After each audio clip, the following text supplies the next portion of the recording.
and welcome back to another episode of Patriarchy Principles, the podcast where we explore faith, family, and leadership in today's complex, wild, and crazy world. Designed with fathers and leaders in mind, we aim to shed light on principles that guide us in protecting and providing for our families, not just spiritually, but in every aspect of life.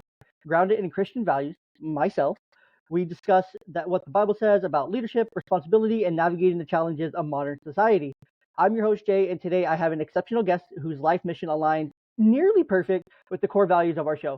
Kevin Johnson is the founder of the Chief Executive Officer of the Johnson Leadership Group, LLC, and an independent certified coach, mentor, trainer, and speaker with the nationally recognized John Maxwell team.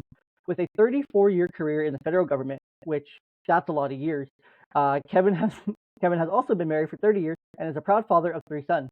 Since 2001, Kevin has authored or contributed to 20 books on diverse topics such as faith, book marketing, blended families, finance, and leadership. His current book series, Leadership with a Servant Heart, has earned 15 literary awards and is a 2-time new release bestseller on Amazon. Recently, he was honored with the Leadership Award for Men Impact Change 2020 and the Outstanding Leadership Award from the Education 2.0 Conference in 2023. Kevin's life mission is to create a generation of next-level leaders around the globe. He specializes in helping individuals and organizations achieve operating excellence through coaching, workshops, seminars, and keynote speeches that encourage personal and professional growth. Today, we'll dive into Kevin's personal journey, explore the importance of leadership, the difference between leadership and management, and learn how we can cultivate servant leadership in our families and communities. So, without further ado, Kevin, welcome to the show. Thank you so much. I appreciate the invitation, and it's a joy to be here. Looking forward to it. I'm really looking forward to it. And what a storied career. 34 years in government, so in what many would consider public service. That's a really long time. I want to question, just a curiosity question. When you started in government, who was president? And when you ended working in government, who was the president?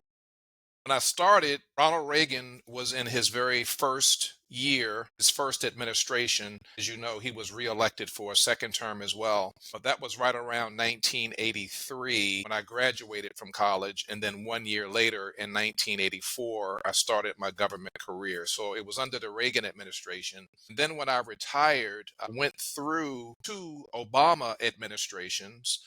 And then the 45th president was elected. And right around 2017 is when I retired. So the 45th president had been in office for about a year, and that was right around my 34th year. Now, it wasn't because of the 45th president, but it was because I knew that I was at the end of my career. I looked around and I had been blessed with so many phenomenal opportunities, so many great supervisors and bosses and champions and sponsors. And I knew I was ready for my next step in the second season of life. So I came in under the Reagan administration and I departed under the Trump administration. That's a That's a broad lot. range. Yeah. Whoa. Like, I knew 34 years was going to be a lot, right? Like, Yeah, I knew that when I asked that question, but I didn't. exactly. Wow. Yeah. That, So Father Bush, son Bush, 2 terms with the Clinton administration, 2 terms with the Obama administration, 2 terms with the Reagan administration. It's really phenomenal how things kind of end up, but almost 3.5 decades. And I credit my mom. It was my mom that encouraged me to pursue a career with the federal government. I didn't quite know what to do with my college degree. I thought I wanted to go into banking, and that didn't work out, and I wasn't quite sure what to do. She says, son, pursue a career with the federal government. So I applied. Still remember sitting in front of a 3-person panel doing my interview. I don't remember who they were, but I knew it was 2 men and 1 woman. If I were to run into them in the grocery store, I would never know who they are. But it turned out to be a wonderful career, and I'm so grateful. that is so cool. That is so cool. Man, I'm That's a just like long trying to wrap my time. head around like so many presidents. So what kind of stuff did you see from Reagan? So from initially things have come nearly not full circle because Reagan was like a sweeping red wave, right? Hmm. A complete sweep red wave to now where in 2024 it was a lot of the same in this last election. It was very, very similar. Not exactly the same because of course we have blue states and, some that are still counting votes and whatnot at the time of this recording. And, that's neither here nor there. We live in America. Third world countries can count their votes in a day. India can count many more votes than us in a day. So that's an issue in itself. But so things have come kind of full circle in terms of like the voting demographic. From your 34 years in federal government, what have you seen from president to president, administration to where we are today? Some of the things that have led us to, I don't know, some of the, I guess, I want to say like divisiveness, the division, major differences of opinion, to where kind of the parties have, in some opinion, have kind of flipped from who they were to where they are now, to where different, like the common people, the blue collar people, a lot of them voted this last election Republican and that side. And so the parties of the working people have now kind of flip flopped. The common American, as we saw by the popular vote, now votes red. So how did we get here from 34 years ago to going through all of Reagan administration, Clinton, the Bushes, through Obama, and now flip back through a Trump administration, a Biden administration, now upcoming a second Trump administration? How did we get here, in your opinion, with all the divisiveness and changes along the landscape? Yeah, I think that's a really good question, and it has a lot more to do with who the president may be in the White House, although that is part of it because they set policy, they have a certain style of leadership, they bring a different demeanor, etc. But I think it's a combination of a lot of different things. Over the past 34 years, when I graduated from college to where we are today, this country has made a transition from the agricultural age to the industrial age to now the technology age. And you have to remember now, when I first entered into the workforce, Microsoft as an organization, as a company, hadn't even been founded yet. Amazon had not been founded yet. It was close. Apple.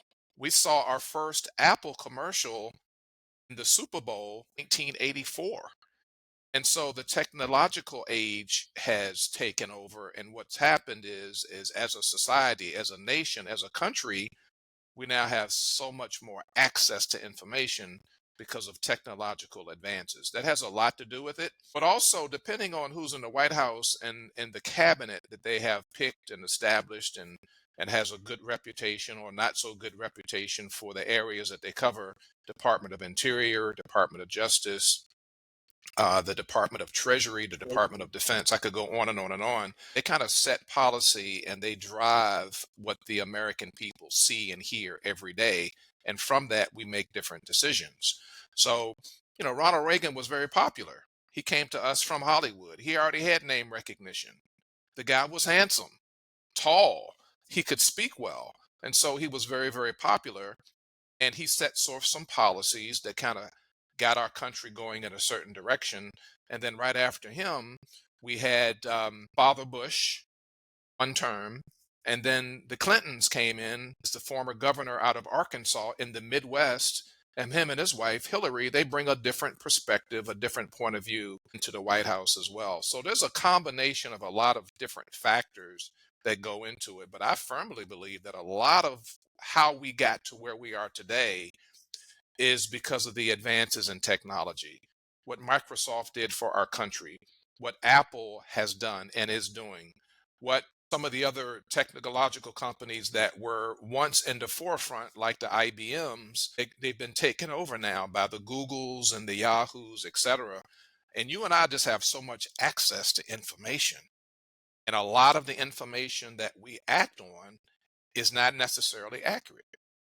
And then here we are today, we're incorporating now artificial intelligence into the game, and many of us are just solving problems and making decisions that are not necessarily based on facts because there's so much information out there. So it's kind of a long-winded answer, but it's a combination of all of those different things, all of those different factors that has really gotten us to where we are. It's kind of interesting. You talk about the election that we just completed. You look at the United States map, all of the 50 countries, including Alaska and Hawaii, and we spend so much time color coding them, red, blue. And Light that red, ended up, light blue. yeah, that in and of itself is divisive. It's like, okay, this is a blue state. which sends a subliminal message that this is how we think and this is how we operate and this is what we believe in because we're blue.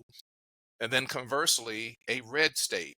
And then what does it mean if a Republican candidate wins a blue state? And what does it mean if a Democratic candidate wins a red state?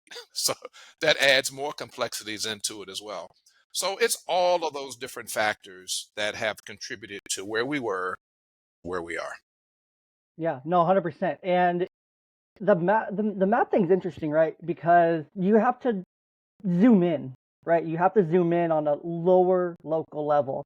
And this is one thing I talk about a lot with a lot of people, a lot of colleagues, a lot of just people on the podcast, a lot is where, yes, you can take a blue state for what it is, right? But a blue state may not be blue, like fully, right? Like, yes, California is more than likely going to be blue. Washington, Oregon, California, Colorado, New York, New Jersey, those states are going to be blue states. The Democratic candidate's going to get those delegates more than likely. But what's really interesting this last election is when you really zoom in, like if you look at Washington State right now, it's outside of, because I live in Washington State. So this is one thing I'm very tuned into. You look at Washington State, there's like 4 or 5 counties that are like a very light blue. You look at the percentages to 52%, and those are where majority of the delegates come from. Majority of the state's delegates. And then you zoom in a little bit more, and then you see a light red, you see a little bit darker red, darker red. And so you see those things, and it's like you zoom in, you actually look at it, it's like there's more, and then that's where the popular vote comes in. You can kind of contrast it with that. In my opinion, you can contrast it with that, and you see, oh, well, there's all this red, there's a little bit of blue, but the state was blue and the delegates went to the blue candidate. But then you start asking questions. Then you look at California, it was a lot of the same. And plus, California, at the time of this recording, supposedly is still counting votes, which I don't get, but I get it because they need to keep Senate seats and House seats and things like that. And so if you want to say, you can say what you will about that. In my opinion, everyone has their opinion on that. But how California isn't done counting votes yet, I don't know. I lived there for a long time, so I get it. That's where I voted in my first election. You zoom in again, like I was saying, you zoom in and you see this red up and down the state outside of a couple key counties, San Francisco, the Bay Area as a whole, and LA area as well, Orange County, LA, all blue. That's where majority of the delegates from. Same for New York. New York City, most of those delegates come from New York City, which is blue. But there's such a small margin. And so we see this shift happening. To where people are essentially asking more questions. And you have to ask questions. You have to look at the local level in your area like, okay, we're in a blue state, but we're in a more conservative area. More people voted this way. Why? What's going on around us? What's happening around us? What's happening in my community? And what can I actually affect and what can I actually change in my community? One thing I talk about all the time. And so it's just really important. So you zoom in, go more, and I'm getting to a point of this, I promise, Kevin. But the more you zoom in, you end up zooming in on your household, you end up zooming in on your home, you end up zooming in on the individual. And so you zoom in on yourself as a father, as a leader. So why do you believe leadership is so important in today's world, especially within our families and in our communities? Well, my answer to that question is really very simple. I'm a firm believer that everything rises and falls on leadership. That's something that I've been taught. But more importantly, I believe, and I also believe, and I share this with everybody that I come in contact with in terms of coaching, mentoring, training, and teaching, is that good leaders help to make the world a much better place. And here's the reason why I say that. Wherever you are, if you can take some time to understand a person, to respect that person, to demonstrate that you actually care about that person, pouring into that person, providing resources for them to get better personally and professionally. That's what leadership is all about. Now, your subject matter expertise, of course, is valued. Your intelligence, the acumen that you bring to the work role at home and at work or wherever you are. But more importantly, the pink elephant in the room is always, as it relates to people that we are entrusted to lead, they want to know, are you there to help? Are you going to give them some hope? And they want to know, will you listen to their thoughts and their perspectives and their viewpoints? It's never mentioned, but that's always what's on the heart and mind of people. Are you even going to acknowledge that I'm present? And that's why, with the principles and the strategies that we share, when leaders choose to apply that to their leadership model, we're on our way to helping to make the world a much better place. Because, see, every one of us are created to be relational. And what that means is everybody wants to be in some type of a authentic, healthy, good relationship. That's how we're created.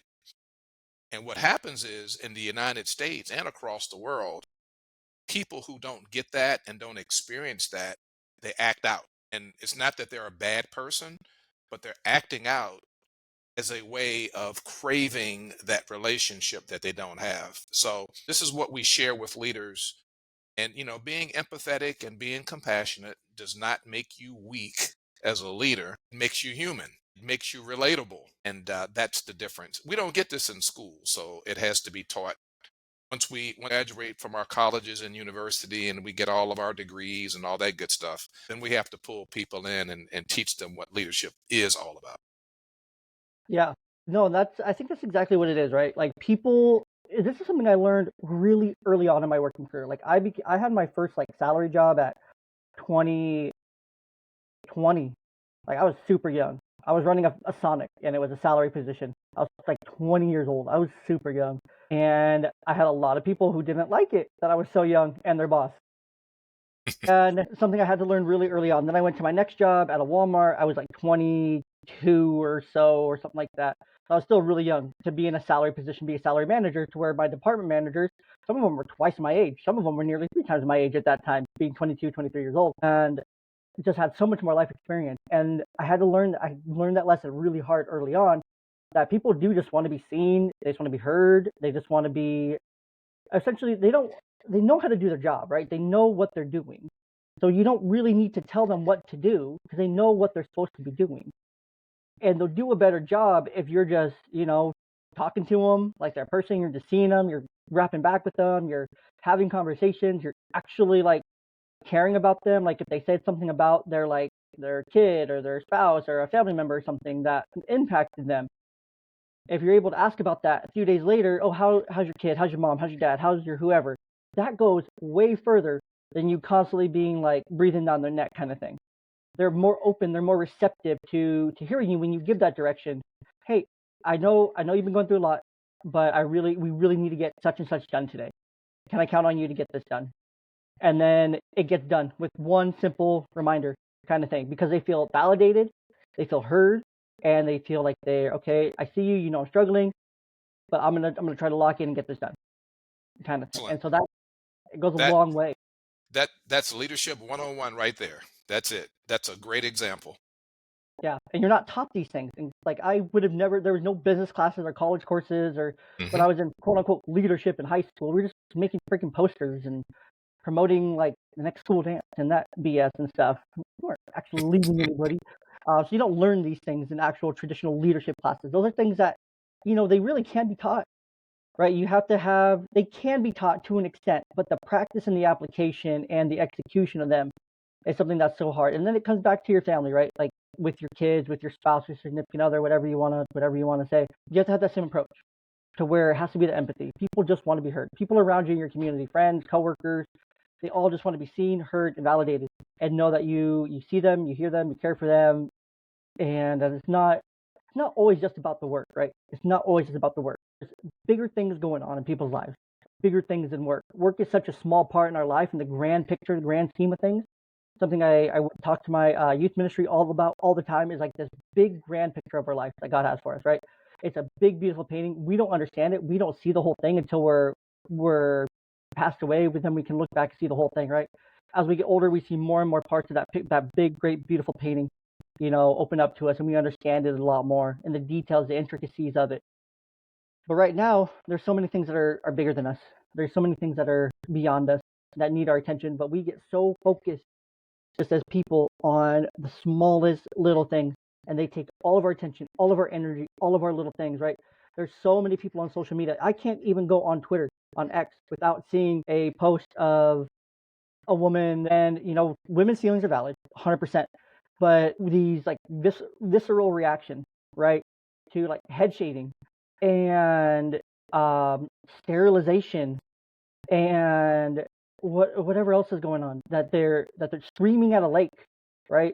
Like these are such big reactions to something so, to me, my perspective, maybe because I'm a man, maybe because I'm a Republican, I don't know, but there's these big reactions, right? But we're not focusing on like the bigger issues where I don't want biological men in my daughter's restroom with them. To me, that's a bigger issue than who the president is, who did a president before, who there's a track record and things like that. It's so there's a difference in thing here. It's like we have to look at bigger things that are bigger than us that may impact bigger groups of people, right? Or to us and things like that. So I don't know if Yeah. that makes sense for No, listeners, but it makes perfect sense. And as you're speaking, as I'm listening and I'm hearing your passion, but I'm also hearing your compassion, that's the example in part of what I'm talking about with where we are as a nation with this technological age. Again, having transitioned from agricultural to industrial, and we've been in the technical age now for the past 3 decades, if you would. We are if that bombarded. even, We are bombarded with so much information: satellite radio, internet, emails, television. I mean, it's just constant. It's 24/7, 365. That a lot of the reaction, I believe, that we see on social media is people just reacting to the fact that it's so much information. I'm being hit that, with so much that I've got to respond to this. I have to respond to that. And it's not that people are bad people. It's just our reaction to what's taking place. Not to mention social media is so impersonal, mm-hmm, and we are built to be personal. We are built to be connected with each other, to be in contact, to be in person. And don't forget, a lot of the aftermath of the pandemic is still going as well, because we had never been in a situation across the globe where we had to be isolated and we couldn't be around other people for a good period of time before it was lifted and we could go back out again. So there's some of the aftermath that is still taking place as a result of that as well. So that those are some of my thoughts as you were as sharing. Has a lot to do with the fact that we just get bombarded. I spend a lot of time, unfortunately, I spend a lot mm-hmm, of time subscribing to a lot of these emails that I get because I read through them and it's just not applicable. It's not relatable. But no sooner than I unsubscribe to that particular one, another one comes up. And yep, I never subscribe to them. Somehow they get my information. But I spend a lot of time having to do that so I can keep my mind free mm-hmm. and not cluttered with all of this information that's coming in. Yeah, and that's why having a spiritual background, having a faith is so important, right? To help with that decluttering, because you know the truth. You know the truth. The truth is right in front of you in the Bible. That's truth. There's nothing more true than that right there. Nothing more true. And so having that faith background is so important, especially as a father, especially in leadership roles, being able to keep that perspective.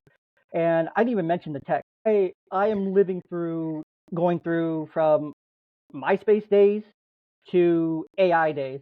That's kind of millennials, right? We went through playing outside, drinking from the water hose, to MySpace to AI in the span of our lives so far. And so it's been such a rapid, last 3 decades of that technological growth, to where now there's Tesla robots that are catching tennis balls or playing catch and doing all these things, right? Like actual robots that are doing all these things. Guard dogs at Mar-a-Lago that are robots, robot guard dogs, which is insane. It's like we're already here. Like that was stuff we watched on TV 20, 25 years ago, of robots interacting with them at this level, which was it's just crazy to see. But the technological age is crazy. Like our news cycle in that too.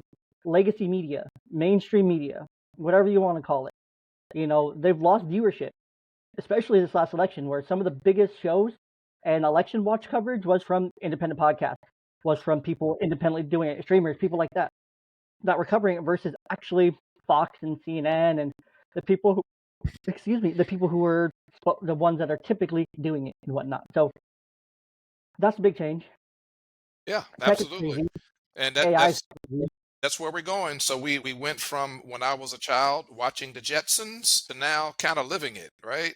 And Yeah. it's amazing how, again, how things have changed. But as people, as humans, as human creation, we evolve, we adapt, we flex with the times. So, these big companies that are pouring all this information at us, the example that you just gave, we find other opportunities to kind of take advantage of what's coming in. And if we don't disagree, we kind of go out and create our own. So that's where AI has come from. That's how social media was built. People just have different perspectives and different opinions. But my concern is like it's always been with the generations coming up behind us. They're just so inundated with so much information that it will skew your ability to make informed decisions and to solve problems based on facts because there's so much information. What's verifiable and what's validatable? And because we live in a microwave society, some people don't have the energy or the fortitude to check it out to see if it's real. If they just see it, they'll go with it, and it may be as wrong as two left shoes, but they make their decisions based on that. And you see some of that. And so we have a divided country in part because of just that. And hopefully, as we continue to go forward and we build more leaders and help leaders to understand that it's not just the mind that we lead with, but it's also the heart. If we can get more folks to align those two, then we can create some good leaders. And I believe that good leaders help to make the world a much better place. 100%. I think one of the ways that we can do that too is we have to talk about a few things. We have to start talking about a few things again. And I really have not been able to pinpoint when this started happening or why, but we stopped talking about three key things, right? We stopped talking about religion and faith. We stopped talking about politics. And we stopped talking about, like, you can call it sex, you can call it gender, you can call it whatever you want, right? But we stopped talking about faith, politics, and like basic biology and basic like facts and whatnot. We stopped talking about those. And the only way I think we can get closer to more unity is the mainstream media doesn't help. And with the integration of AI, it doesn't help. With our micro society, it doesn't help. With people's attention span at an all-time low, that doesn't help. With people just kind of that, so those things definitely are contributing factors here that we have to acknowledge. Additionally, the whole "if you're not with me, you're against me" is a That's bunch a of big BS. one. That's That's a a big huge one. one. That's one of the biggest ones, right? And Yeah. I have disproven that one. I have disproven that one on this podcast. I talked to my friend Jason. We had a 2-hour podcast. He's on the left, I'm on the right. We talked about everything from like gender issues to having LGBTQ flags in schools and just a whole bunch of different things, right? A whole spectrum of things. He's on the left, I'm on the right. 2-hour podcast. Guess what? After that, we emailed each other, said, hey, next summer when the Tri-City Dust Devils, High A affiliated LA Angels, and the Hops are playing each other down there in Hillsboro, you want to go catch a game together? Kind of thing. It's like, oh, yeah, let's go do it. Kind of thing. Hmm. We went from a 2-hour discussion, and it was Hmm. just a discussion. It was just a back and forth, very friendly. It didn't get heated. A couple times it got like a little disagreeable, but that was okay. That's what we should have. We should have a little bit of debate, and it went to something.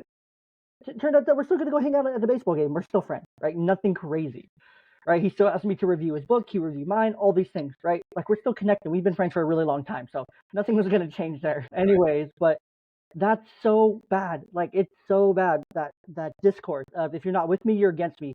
Cut off your family who voted this way. Cut off your family who voted this way. Cut off. Don't talk to them. Don't go to Thanksgiving. Ignore them. Give them dirty looks. All these things. Don't talk to them. This 4B movement. Don't talk to men. Don't do this. Don't do that. Don't do this. Shave your head. All these things. Like it's like you said earlier. It's a reaction. There's this knee-jerk reaction because people don't know how to process and take in the information, sit on it, let it stew, and then cope. But then go back and look at the fact, right? Let's look at the fact that our soon-to-be 47th president, President Trump, was also our 45th president. Just 4 years ago, 4 to 8 years ago, however you want to look at that. But one administration ago, previous to the Biden-Harris administration. Did these things happen during that time, right? That's a very simple question, right? You can look back and say, wait, hold on. the things that you're saying are going to happen now, they didn't happen then. The only thing that happened in terms of women's rights and abortions and things like that, and I'll bring it up because everyone's talking about it anyway. Maybe it'll get some more views at this point of the podcast anyway. But yes, he stacked the Supreme Court to overturn Roe v. Wade. Every president, if they can have an opportunity to stack the court in their favor, is going to do so. That's nothing new, as you well know. And so he overturned Roe v. Wade, gave it to the states, which at the same time, the bottom line is that abortions are, I posted this on Twitter the other day, but it's like a 70% gap, that 70% of abortions are elective, right? More than 70% are just elective abortions. Just because no medical need, no medical necessity, no life of the mother, no one's in danger, no life of the baby, anything like that. They're just elective. Just elective. And so, but he overturned Roe v. Wade, gave it to the states. I don't think any woman should have their, what they have access to should be dictated by the government at any level, state or federal level. It shouldn't be dictated at all. It should just be safe, accessible, rare. That's it. It should be safe, accessible, rare, right? But when it's politicized to like the biggest issue of the election on one side, and that's one of their main running point, that's an issue. It's like, well, why aren't we looking back at the 4 years before? These things didn't happen. These things didn't happen that you're saying are going to happen. They didn't happen before. Why would they happen again? I think he has a better cabinet around him to ensure those things don't happen. In my opinion, I think the cabinet looks great. It's very diverse. People want to say it's all white dudes. It's not. There's multiple Indians. There's, some African Americans. It's majority white people, but that's kind of politics. It is what it is. And so, yeah, like these things didn't happen before. And so those things, we have to talk about faith, religion, politics. Yeah. So that's a good commentary. It really is. That's a good commentary that could be discussed for infinitum. It's Mm-hmm. not unusual that a president will appoint a cabinet of people that he or she knows, have worked with, has built a relationship over time. From that perspective, is not unusual. But here's what we need to be on pins and needles about. That's the best way I can describe it. The question is, will each of these individuals actually be confirmed? Probably, but maybe not. There might be some debate going back and forth. And then what policy will they put forth that will ultimately fall down on us that we'll have to live with? And what I want everybody that's listening and everybody that I talk to is to really think hard and fast about who you vote for. Because who you vote for, city level, county level, state level, or a national election. I'm not just talking about the president, but all of the people that we vote for, mayors and school board officials and superintendent of schools and city administrator and county executive and state senator. And I could go on and on and on. All of these elected officials have a responsibility when it's all said and done to represent those of us that voted for them. But the proof is always in the pudding, and you have to be on pins and needles, because when you take a look at the cabinet that 40, soon to be 47, has appointed, the question is, will it be in the best interest of the people that put them there? So that's what we have to kind of stand back and take a look at. And if you take a look at all of the elected presidents going back to Reagan, first term and second term, and you take a look over history, their cabinet, who was responsible for Department of Interior, who was responsible for being the director for national intelligence, who ran the Department of Defense, and could go on and on and on, naming all of these different departments, and each departments have various agencies under them. Were they the best for our nation, or could we have done better? It's just a question to think about. All Yeah. of that goes into who we vote for. So it could be the mayor of the smallest city across the United States. It could be your county executive. We have probably in excess of 8,000 counties across the United States. North Carolina by itself has 100 counties. I just found that out the other day. Yeah, 100 counties in North Carolina. In my state, Maryland, there are 23 counties. In my home state of Virginia, I should know, but I don't know. But North Carolina has 100 counties. So each county, guess what? Each county has a county executive that the people vote for. So So that's about 3,144 counties and county executives. yeah, There's also 100 subdivisions as well. Well, those are equivalent, essentially. Yeah, 3,144 counties across 50 states. And yeah, and think about the number of mayors though they are elected, the city administrators, school board officials. So your vote is just very, very, very important. Get the facts that are validatable and verifiable, because that could be the one thing that keeps our country moving in the direction that we want it to go. And so that's why I just wanted to kind of chime in and mention that it is so critically important that we show up and not sit at home for both the midterm and the national election. Every 2 years, we should be out there like gangbusters, making a difference, because the power is really in our hands. But if we choose not to exercise it, then we put it in the hands of others. No, 100%. And that's so important as well. Like, yes, national elections are so important, federal elections so important, cabinets. I think most of the people that are being appointed to Trump's cabinet here for his second term, when he's inaugurated as 47th president, here in January, I think most of the people are going to get confirmed. If not, there's that weird loophole to where he can dismiss someone, but then there's like a 150-day like place to where he can then appoint someone and they can do work for 150 days, and then they have the opportunity to get like reconfirmed, or he has to nominate someone else, kind of thing. It's a whole thing. It's a lot of political discourse in that aspect. Hmm. But again, that's something that really, like, let's take Kash Patel in this sense. I think the current FBI director term goes to 2027 or something. So what Trump will likely do is he'll fire it. He'll hope Patel gets confirmed. He probably won't. And then he'll use that 150-day exception. Patel will go and do his thing and do whatever, all that fun stuff. That's an example there, because that's the most recent one of that. I think the rest will get confirmed regardless, because there is the majority in the House, there's the majority in the Senate, and so those things bode well for confirmations, of course. And so it's important. We have to, like I was saying earlier, you have to zoom in on your local county, start at your state, go down to your county, go down to your city, go down to your exact area, and look at what's going on around you. Look at those things. Where do your schools rank in your state? So then if your schools are ranking towards the bottom of your state, okay, why is that? And then go look at your school board, go look at their policies, go look at their impact, go look at their budgets. One of our local school districts here that I work directly with, my line of work, I'm a mental health clinician, we work directly with the school district quite often. They just had a $3.8 million budget cut. That's huge. Mental health has been completely taken out of my local schools here. All mental health service has been taken out of my local school. That's an issue. That's an issue to me.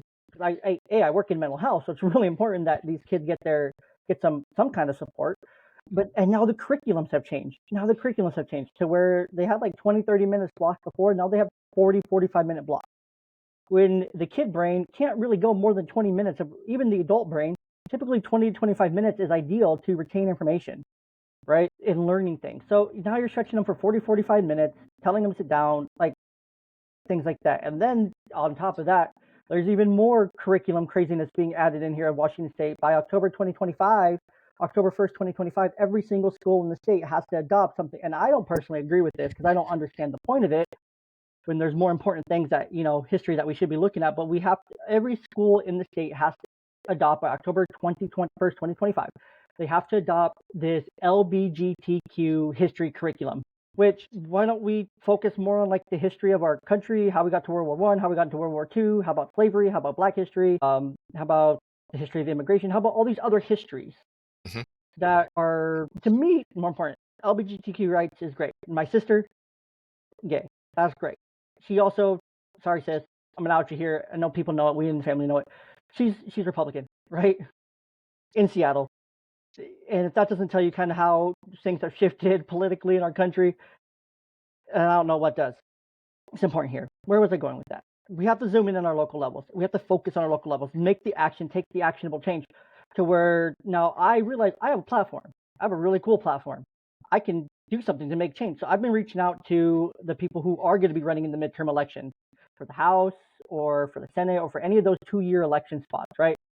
Reaching out to them to be like, hey, the opposition and the incumbent, if you so will. Like, hey, let's have you on the podcast to talk about your stances on these things. What's gone well, what hasn't gone well, to talk about the different issues and things like that, because I have a platform and that's how I can make an impact. Additionally, I know I can go and look up, and anyone can do this. I learned this recently, but I learned it.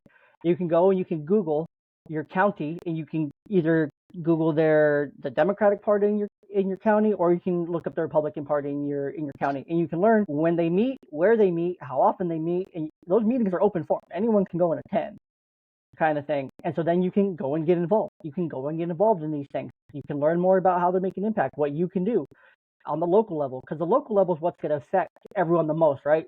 That's what's going to affect every single household is at the local level. That's almost, if not more important than these national level things, right? Yes, the national level is so important, the president, the cabinet, things like that.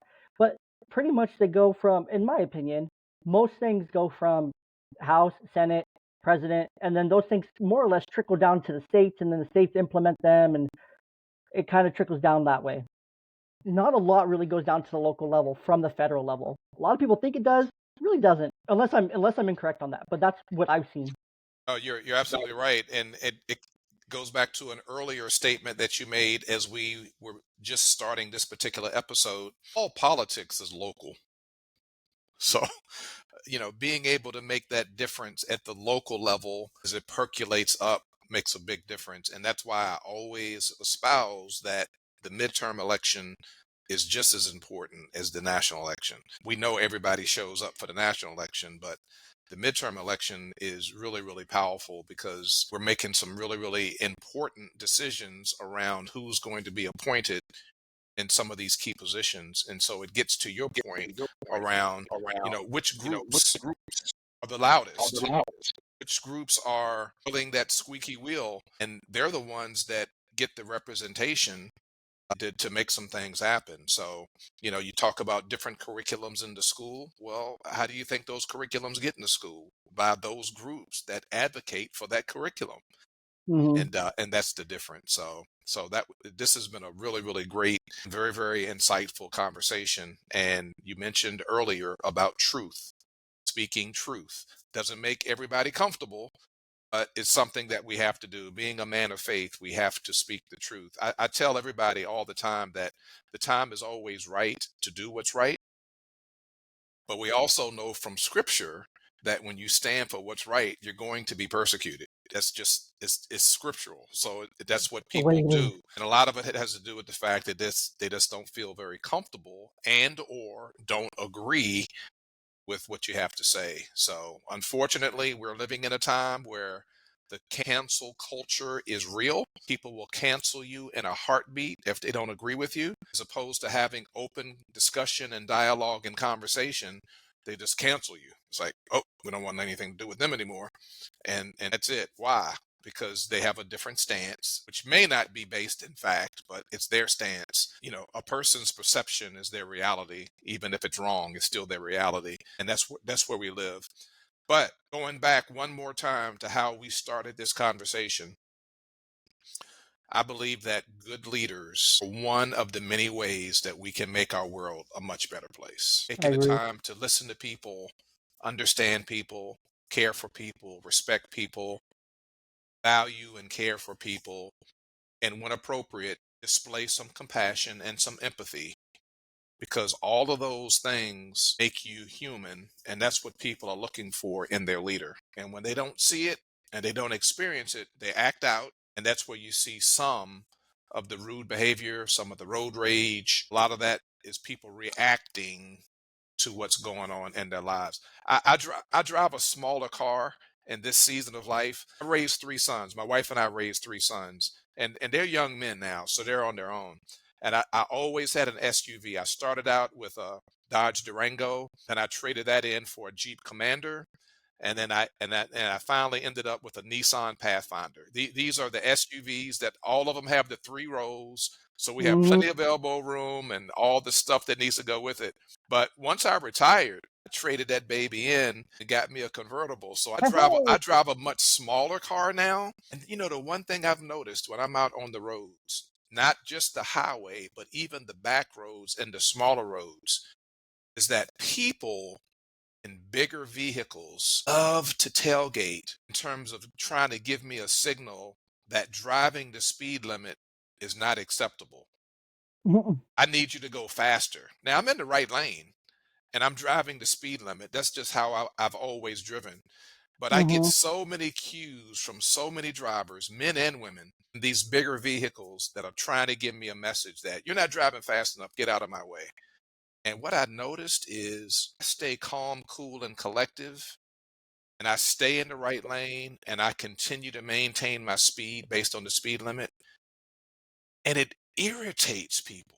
I don't do it on purpose, but I'm surprised that something like that would irritate someone beyond measure. And it doesn't matter if it's 2 o'clock in the afternoon, or if it's 11 o'clock at night, or if it's 9 o'clock in the morning, it doesn't matter. They get so irritated. And what they're telling me is that it's a sign of the times that we live. That's just it right there. So I just threw out that little commentary for what it's worth. No, everyone's always in a hurry. Yeah, we're Yep. always in a hurry. Why? Everybody. Why? You know, Do I they don't leave know. It's home like too late?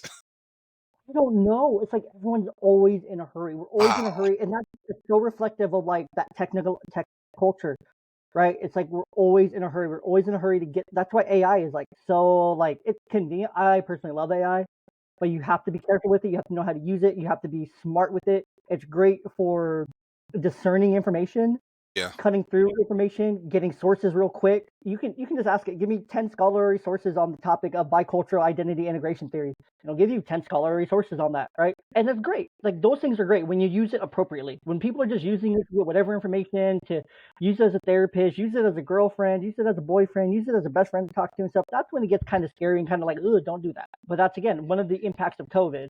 AI and COVID, they kind of go hand in hand. And unfortunately, there's a lot of like social reliance on AI because people just don't know how to talk and interact. So it's really bad. We don't know how to have political discourse. We don't know how to have a discussion back and forth kind of thing, Hmm. whether it's on issues of religion, sex, politics, whatever, abortion, whatever it may be. We're not able to have a conversation like you and I are having. Like what we're doing right now today is so important and what everyone should be doing and needs to be doing. It's just sitting down, having a freaking conversation, whether through a screen, whether through in person, over coffee, drinks, whatever, right? But we have to have these conversations. We have to be able to debate, whether that's like Thanksgiving or Christmas. Like, yeah, those are okay places to talk about, respectfully talk about. Hey, who'd you vote? Why'd you do that? How's that gonna? Oh, what do you think about this? Like, Yeah. we didn't get a chance. I didn't even get a chance to ask you, what do you think of Tulsi Gabbard for national intelligence? What do you think of RFK Jr. for health and human services? What do you think of Vivek and Elon's, Department of Government Efficiency? What do you think of this? What do you think of that? What do you think of Kashi Patel as FBI director? Do you think there's too many three-letter agencies? Like, we didn't even get into all that. Like, those Yeah, are things that excite me. and that's a good way to generate some conversation. I love it, Exactly. right? Because you're asking you ask the person, what do you think? So that's engaging, Mm-hmm. and it's really a thought-provoking question. So now you're getting them to think, and that can be starting both of you on the road to having some good conversations about topics that are very, very important. And we just need to get more people to do that. But the key is, and I know you know this, but we want everybody in the listening audience to know it. Once we engage people now, be committed to listen. Don't cut people off. Don't change the subject. Listen. Because when you listen to a person as you're having a conversation, you send a subliminal message back to them that what they're saying is important. It's meaningful. It's adding value to the conversation. And that goes a long way with keeping people engaged and demonstrating that you actually care what it is they have to say. It's a difference maker. But if you're going to just cut them off and change the subject in the middle of what they're discussing, now you're going to send them away feeling this big, and it's going to be unproductive. So we want all of our conversations as best we can. None of us are perfect, but as best we can, we want our conversations to be constructive and positive, not destructive, negative. And so we have a vested interest in taking the step forward to try to make that happen. It doesn't always happen, but at least we can put forth the effort. 100%. And don't be afraid to ask someone why. Don't be afraid to keep that conversation deeper. Like, yes, Yeah. Kevin, I can ask you what you think, and then you can come back to me. I can share what I think, and then I can be like, okay, so this is what I think. Why do you think that way? There you And go. you can then question me. If you're gonna ask the question, be ready to answer the same question, with an logical, unemotional response. Like, yes, emotions play into different areas here, but let's be logical. Let's use common sense, and those are things that's missing, and things that I hope to help restore through my platforms, through my podcast, is some of that common sense in the fatherhood space. Mostly here. And so, very last or second last question here, I wanted to ask you. Kind of wanted to end on this note. Your book series focuses on leadership with a servant's heart. Can you briefly explain what servant leadership means to you, and how fathers can incorporate that into their daily lives? Yeah, so I'll answer the second part first. How can fathers incorporate that into their daily lives? I believe that everything that you and I will ever learn about leadership starts in the home. My dad was a U.S. Marine. I have one brother, no sisters. He was born with a mental disability when I was 3.5 years old. And while dad was away fighting in America's wars, Vietnam twice, Okinawa, Japan once, I was at home as a child with mom helping to raise a mentally disabled younger brother. His neurological challenges gave him a setback as it relates to being able to discern information, social skills, making decisions on his own. So I had to Is support, is I he on had the to spectrum? negotiate. No, at that time, they were not diagnosed with autism at that time because this is the early 60s. Yeah, that wasn't a thing. Yeah, but here's my unique story. Fast forward, I finished high school, I finished college. After college, I meet this young lady. We fall in love, get married, and from our union, we have 3 sons. My youngest son, at the age of 2, is diagnosed with autism. So here we go again. Wash, rinse, and repeat. I've already lived that life. And here we go again. From brother to father.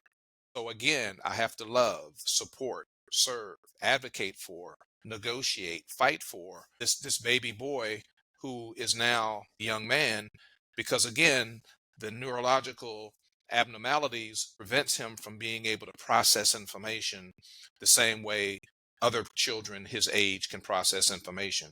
So I learned all about leadership there. So that's why in this season, leadership with a servant's heart, not only in terms of what I teach and how I coach and how I mentor, but also in terms of how I train leaders. And as the author of these books, how I go about writing because of the life experience. Acumen, intelligence, and subject matter expertise are expected from our leaders. We expect people who are in the position and who have the title to bring that credibility with them. Now, we know there are some exceptions. We know some people get very, very important roles and they don't know anything, but that's pretty much the exception and not the norm.